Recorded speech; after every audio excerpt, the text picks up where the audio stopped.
You think cruise ship food is automatically safe because it's prepared in large professional kitchens.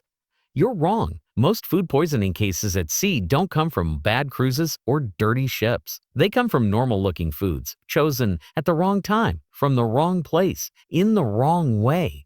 And if you don't know how to navigate cruise food smartly, you could spend your vacation stuck in your cabin, dehydrated, missing excursions, or worse, quarantined while everyone else enjoys the trip. But if you follow this phase-by-phase checklist, you'll eat cleaner, safer, and smarter from the moment you board until the final night. Let's move step by step. Phase 1, boarding day food decisions. Step 1.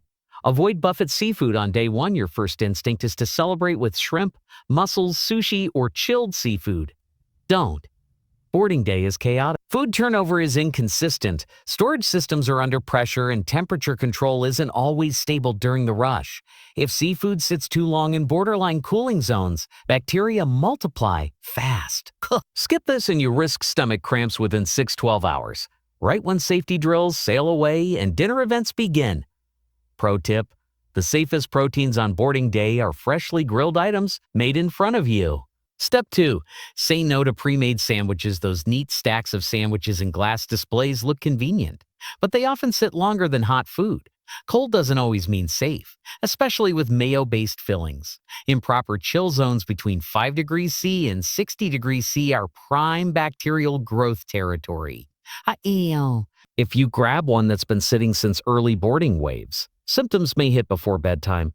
Insider detail: crew usually avoid these on day 1. Step 3. Skip leafy salad mixes. Pre-wash does not mean risk-free. High-volume washing systems sometimes miss contamination.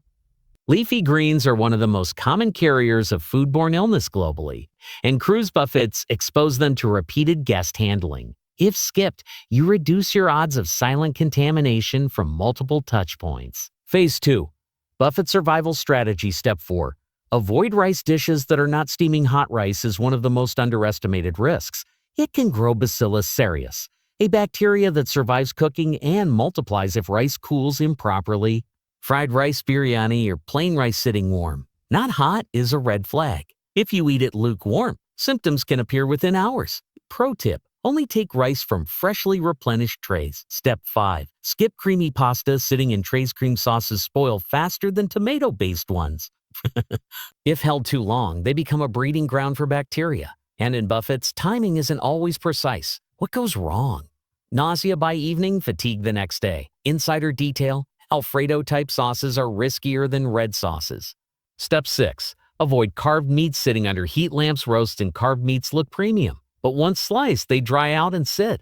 Surface exposure invites contamination. If they're not freshly carved in front of you, skip them. Safer option: order from live carving stations. Step 7. Don't touch buffet sushi even on luxury ships. Sushi needs strict temperature control. Buffet display time increases risk. If skipped, you eliminate one of the highest cruise-related illness triggers. Phase 3. Hidden high-risk foods. Step 8. Avoid soft-serve ice cream during peak hours. Nozzles are touched frequently by guests. Cross-contamination happens easily. During rush times, cleaning intervals stretch. If skipped, you avoid one of the most overlooked transmission points: shrinks. Step 9. Skip communal condiments. Ketchup bottles, sauce pumps, butter tubs. Hundreds of hands touch them. If your hands touch them before eating, contamination transfers instantly. Pro tip: use single-serve packets when available. Step 10. Avoid buffet desserts with cream fillings. Cream spoils quickly under fluctuating temps, especially during long service windows. Skip anything that looks soft-filled unless freshly served. Phase 4. Dining room traps. Step 11. Be cautious with oysters even on formal nights. Shellfish filter water and can carry pathogens. Storage delays increase risk. If skipped, you avoid one of the fastest illness triggers on board. Step 12. Avoid rare ground meats. Unlike steak, ground meat distributes bacteria throughout. If undercooked, risk rises. Always request medium or above. Step 13. Skip raw sprouts, often used in gourmet dishes, hard to clean properly. Frequent contamination source. Phase 5. Excursion day. Food mistakes. Step 14. Avoid cut fruit left exposed, especially at beach BBQ. Heat plus exposure equals bacterial growth. Only eat fruit cut in front of you. Step 15. Skip buffet mayo-based salads, potato, tuna, coleslaw. They spoil fast outdoors. Symptoms often appear same evening. Phase 6. Late night risks. Step 16. Avoid room service salads after midnight, lower turnover. May sit longer before delivery. Safer choice. Hot items. Step 17. Skip pizza slices sitting under lamps unless freshly made. Cheese and toppings degrade in warm holding. Phase 7. Drink safety. Step 18. Avoid self-serve ice scoops or touched repeatedly. Ice machines can harbor bacteria. Ask for ice from staffed bars. Step 19. Skip garnish-heavy drinks, lime wedges, and cherries sit exposed. Cross-contamination risk. Ask for clean drinks without garnish. Phase 8. Final days on board. Step 20.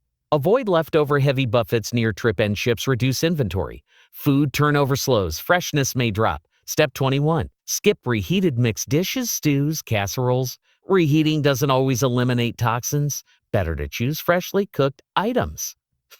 Traps to avoid. Many passengers think avoiding street food is enough.